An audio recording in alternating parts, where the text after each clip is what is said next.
how's that expressing what sort of characters you got, and is the movement.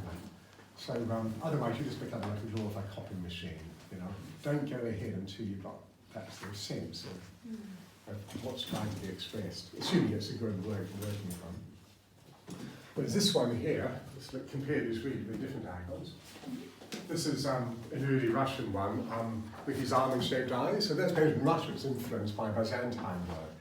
So that's very different from that, isn't it? That's a bit more naturalistic, influenced by 5th, 6th century work. There's a lot of form, a lot of movement. Here it's more abstract. Very sort of big forehead because he's wise. This is St. Nicholas. This one here, this I painted of St. Ethelred or Ethelberga. She was an aristocrat who became a nun and founded a convent. So the sort of the aristocratic face, I wanted to show her nobility, not just nobility of birth, but nobility of spirit. So therefore this cheekbone here is important. That triangulation of the face is important. The Mother of God is more younger, so she's sort of got a rounder face. So always trying to think, well, why this, why that? And don't progress until you've got that inside you. Right? It'll be much more satisfying for you. It will help you to understand why things are going the way they are.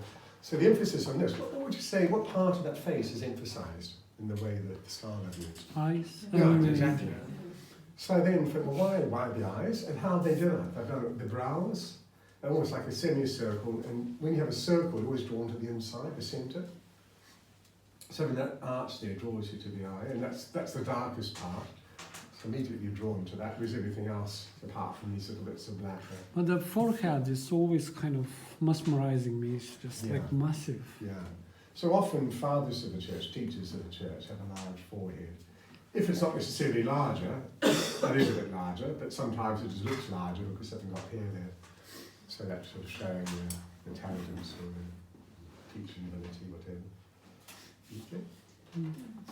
So gradually with experience you'll find you'll be equipped with a toolbox of things. So if you know you want to, I don't know, make someone aristocratic or someone an ascetic or someone very gentle, someone very stern, then you know how to do that because you've made a relationship between inner and outer. Who is this?